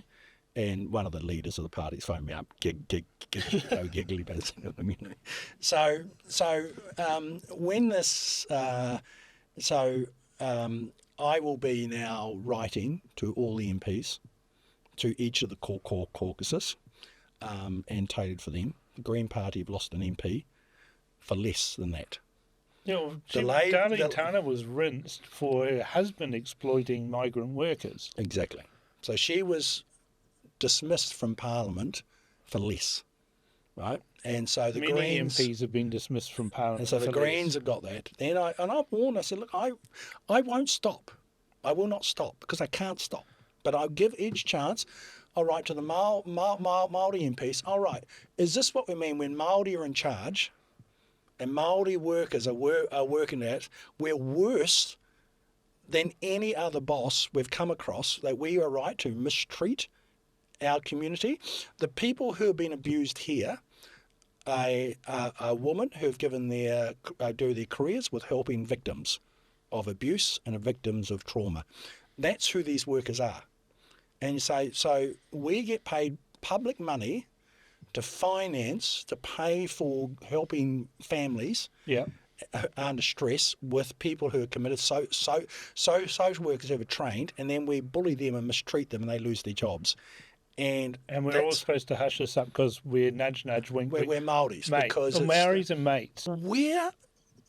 Where is the moral star here? You know, like where is it? It's just like, so I'm just so outraged about it. You know, I get the impression, rightly or wrongly, I mean, you can correct us if I'm wrong, I get the impression that Willie Jackson thinks that you won't do anything because you're mates. No, he has told people at the start. He said, look, one of them said to me, look, Willie said, don't worry about it. Matt would never do it because he's my mate. Well, that's taking diabolical liberties with a friendship. So I said to this person, Tommy, he said, please go back to Willie and say, no, what he's getting as a mate, that I'm giving time for him to sort this out and formally. Right, which I would not give to another employer. If it was another employer. Any employer that would be. You'd have the inflatable rat out the front. You know, you'd have a big truck with a sign on it saying, "All that's coming." Willie Jackson and I would have had is a crook boss. I would have had my rat out. I have for those who don't, well, they won't know. I have a 20-foot rat, and inflatable rat. And I will have it outside. And it'll be wearing a MUMA t-shirt. It will have, you know, you can imagine is what you'd write on a rat. And then it's an ugly rat too. And then I've got a truck with speakers, and I've already printed off the sides with what's the message? Stop the bullying at MUMA. you know, and I will have So that that's, inside. and you've said it on here, and you're a man of your word. I know. That's what's happening next. It's printed, it's ready. And eventually I do it with any boss, then I then put their photos on it. And that'll come next, you know, so it's always escalation. And I'm just saying this, sue me, I hope you do. I hope you do. The discovery process would be illuminating. You know, and so, you know. I love it when people say, I'm going to sue you. I say, yeah, well, see, what he's done is he's sued the chairman. And the chairman and his family are obviously very distressed about it, you know, just thing. And, you know, these are people who he just got the complaint. He didn't ask for the complaint. He got the complaint as a chairman. Geez, I'll take it to the board. Board says, go and see the CEO. Goes and see the CEO.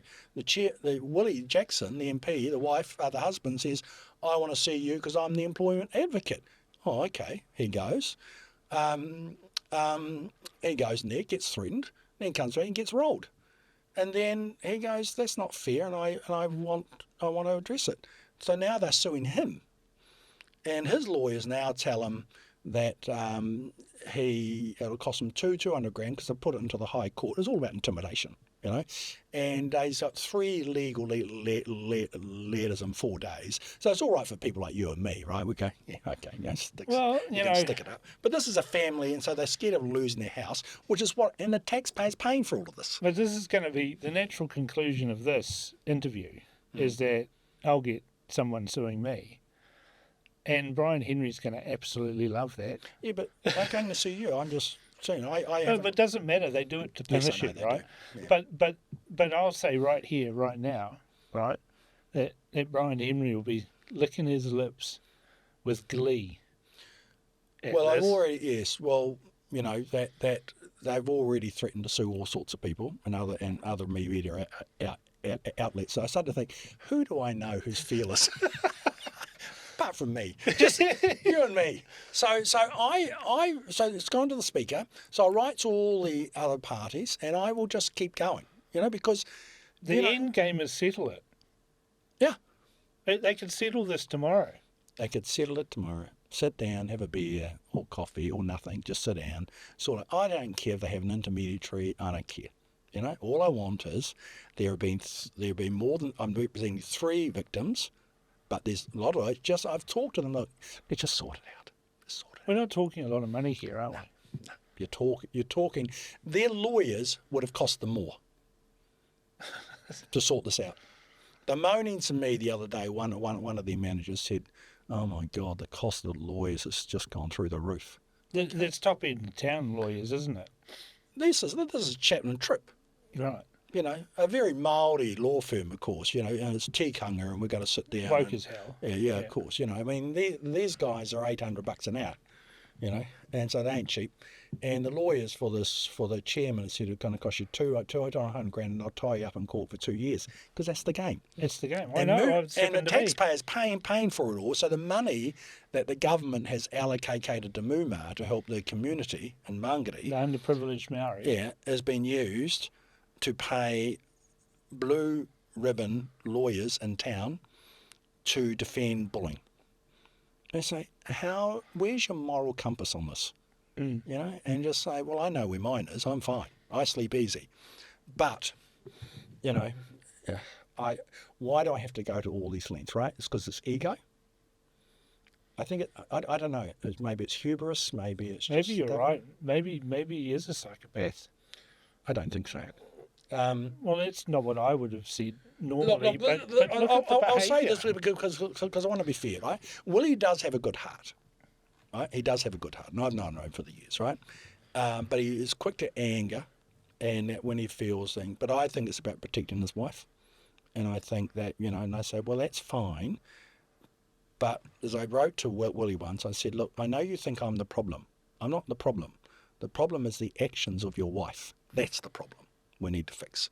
So, you're the only one who's prepared to say that.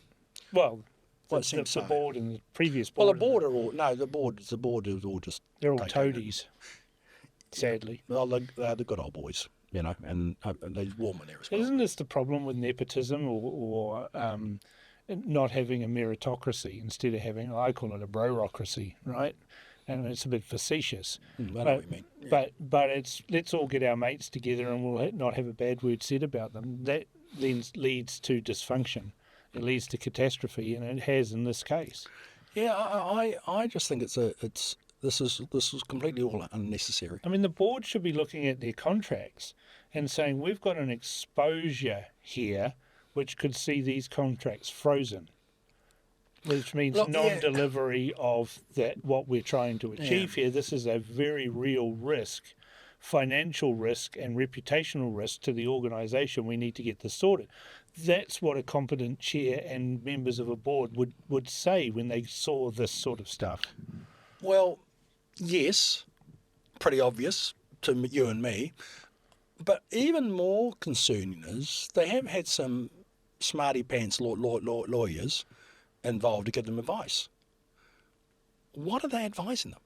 You know, because this is the problem with lawyers, right? Lawyers give you legal advice. They don't give you political advice. And no, that's true. They know fuck all about politics. This is now no longer a legal situation. This is a political situation. And where that goes is only one way. It was funny because I was at a meeting with the lawyer. Can't go too much into it because it's confidential. But you're right. She was arguing technical legal terms. And I'm thinking, what? But on the other hand, so you're thinking, we're on a different planet. We're on a different planet here. You know, like, you know, I was astonished, and I'm thinking, how much do you get paid to do this? Because it doesn't resolve anything, and it just kind of costs money. But like, you don't give up. No, I think that's what they misunderstand. But I don't. But Willie knows me. But you'll negotiate. Yeah, no. To a suitable conclusion. Yeah, well, I'm a trade unionist. But I'm I'm same, right? I don't. If you want to have a fight, I'm your man. I want to have a fight. I always say, if you want to fight, I'm your guy. If you want an outcome, a peaceful negotiation, I'm your man. I'm your guy, right? Yeah. That's what you do. We can do both. I do both. It's your choice. And as I say to lawyers all the time, I said, so you see a legal dispute. I see a marketing opportunity. Do you understand? This does me no harm. Even this is much as tragic, right? What can I say? You know, Matt's he's doing terrible things to us. Say, yeah, but you're bullying people, and you're not answering. It goes nowhere good. No, so he just said, what? So you say you sue me? Good. I hope you do. I look forward to it. You know, do you think that's going to stop me? Not a chance. Not a chance. So I just don't understand, because if I was Willie, well, Chris Hipkins going to. I'll write to the Labour MPs. I said, is this what your party has turned into? Is this what you turned into? It's because then they've all got to own it. See, once they know, they can't unknow it. So I've spread it from Willie and Chris Hipkins. But surely everybody in Wellington knows this now. No, there's no secrets. Not necessarily, but once they got to read it. But I'll just see.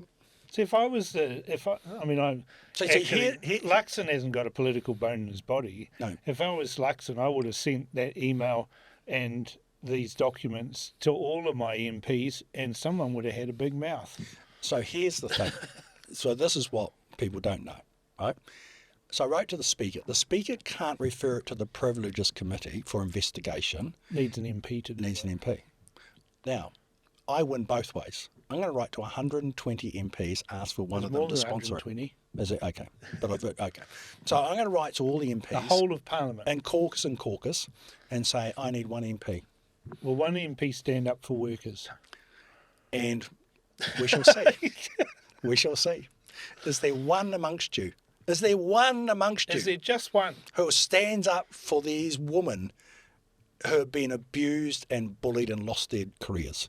Is there one? Can I count on one of you? That's what I'm going to write to all those MPs. And then, if there's not one, then that's a story. It's a story. Another story. And I will just keep going. And I'll just keep going and going and going. Because what else can one do? If you believe in justice, you see it to the end. You don't go, oh, it's all too hard now. you don't negotiate justice away. You do not. All And all it means is a bit of time on my side. But you see, the damage to my self will be far more if I don't do it. Well, you'll I beat will not be yourself able up to, that you looked away. I will not be able to sleep. Yeah. Now, does this stress me at the moment? A bit, obviously, but nothing compared to what I will if I walk away from this, Yeah. right? Because it makes me a hypocrite. I'm many things, and probably done a lot of, I've No done a lot one, of things. no one I know has ever called you a hypocrite. Well, I do things I shouldn't do at times, or Well, we all stuff, do. But you dust yourself off and think, gee, that hurt. I always say, I've done over smart people, and But I've see, been done over by smart people. but- But I always get up the next day and I think, I'm okay. I'm But okay. here's the thing, Matt, that people don't understand about people like you and I. We've actually looked death in the eye. We have. Right? You have too. That's right. We've stared at death and gone, no, we're going to fuck you up now. Well, it's going to come for us all, and I'm fine with it. Yeah, but we stared death down. Yeah. Yeah. Well, Right? we're just. And that means that our entire outlook is completely No, different. exactly right. You don't have any fear.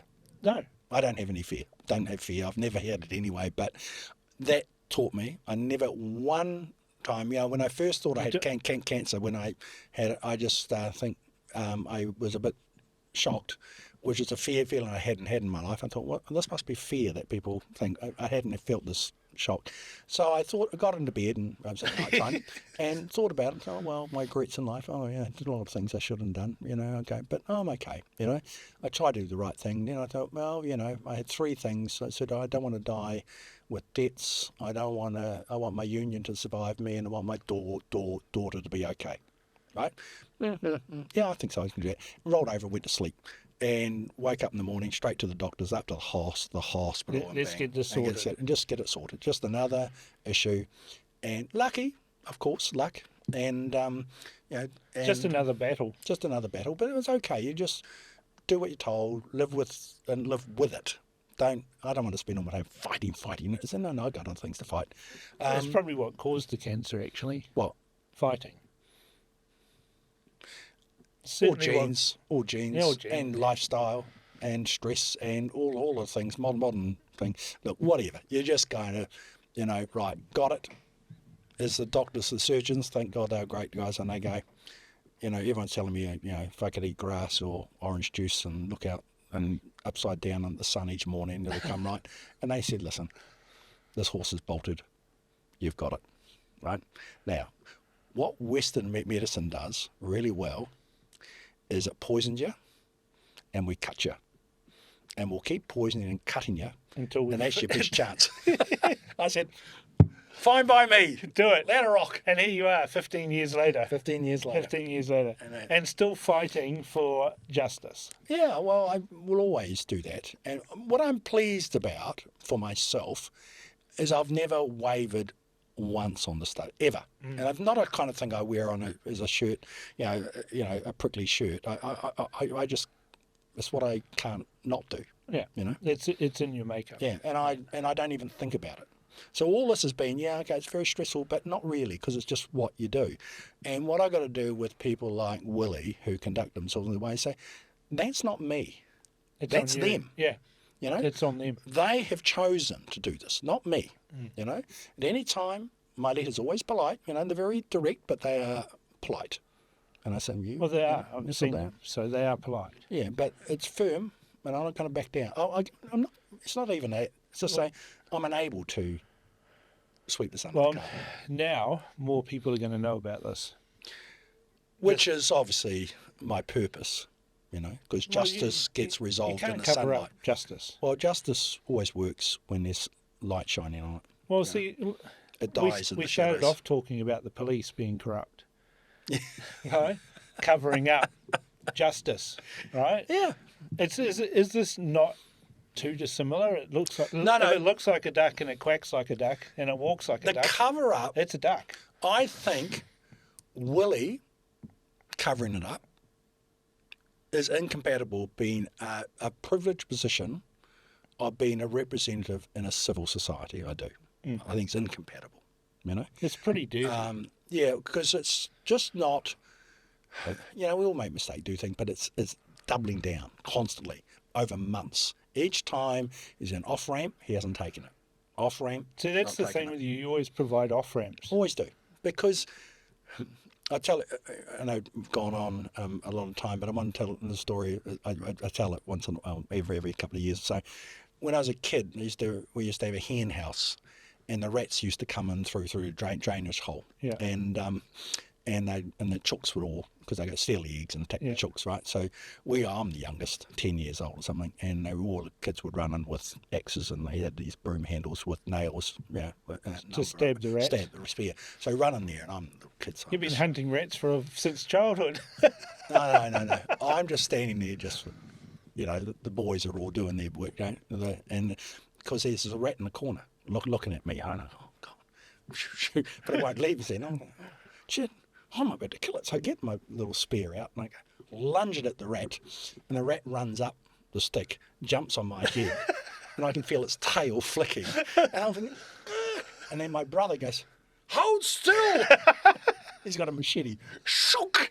Takes the rat, and blood and guts go down my fucking paint. And after that, I learned the lesson: never have a rat in the corner without a hole to get out of. So one of my things I always say: always let your opponent find a way to get out. So I keep saying to Willie and Nias, get off the off ramp, get off the off ramp. Yeah, otherwise you'll be the rat in the corner. Well, then eventually there's no escape. Yeah, and you get a machete. And where does this go? I won't stop. I will never stop, and it will go right to the end. And if they want to destroy themselves or MUMA, that's a choice that they make. Well, they've collectively They make that choice, yeah. But I said, well, I'm not making it. I want to solve it for those workers who were bullied and victimised and lost their careers. And fix the culture of MUMA along the way. As well. And so I've said, can continue to once do they've good done work. that, exactly. But I'm deeply disappointed. I'm kind of, I was shocked and appalled at Chris Hipkins. I'm not. Because it's about judgment. I mean, even if he just says, Well, this is the same guy who said no one was ever forced to get the vaccine. We all know that's a lie, but he said it. We're going off topic now. But no. We're actually out of time. I was thinking that's a whole new topic. Yeah. But I thought That'll be another podcast. That'll be another podcast. But I just thought the political management. This is someone, they're neck and neck between the two blocks, right? And if I was doing, as you would know, as the advisor within the Labour camp, some of that comes through and says, you manage risk, right? That's what you do. That's what your job as chief of staff Managing is to do. risk. And so what you do is, this is a risk. So what you got to do is you say, I don't want to tell Willie to fix it because I don't want to upset him, or I don't believe it's true, or whatever. You'd communicate back to me, Matt, you can Nothing we can do piss is off go and fuck you off. thing, and we'll take action and we're going to go on the offensive, right? Or, but you just go quiet and goes to the speaker, and I tell him I'm taking it to the speaker. Just like I the tell him it's not police, like right? I'm doing Somebody's it. made a complaint about the deputy commissioner, and everybody who handled that complaint tried to bury it. Exactly, and that's This and is the same thing. So right? we come full circle back to what you originally raised, right? This is what this is. Yeah. There's a cover-up, and everyone who keeps covering it up becomes complicit. And they all need to go. Well, there's judgment. Yeah. And because it comes down to, see, what they've made it is about me. What they misunderstand, women who work for the community have been bullied and have lost their careers and jobs and their mental health, and they've lost sight of that. So what does that make them? If you're a politician, a Labour politician, say we represent those from Struggle Street, but when it comes to us doing anything about it, we'd rather look after our mates, just like those cops. They swore an oath to help those who are victims, and when there was a victim, they arrested her, bullied her, and then covered up. And they all should bloody go to jail, because they are being a disgrace. They have let our community down, let themselves down. And this is what they are And politicians Hipkins are doing. and Willie Jackson have done the same thing. I think so. Well, that's a good spot to leave it. So Matt McCarten, thank you for sharing that story, Well, thank you for having and me. we'll see if we can get a result out of it. Well, we just tell a story, Yeah, a true story. thank you. Hey, now welcome to the show, where the wind's blowing strong and the truth can flow. This is the good oil, catch a vibe today, with Cam Slater leading us all the way.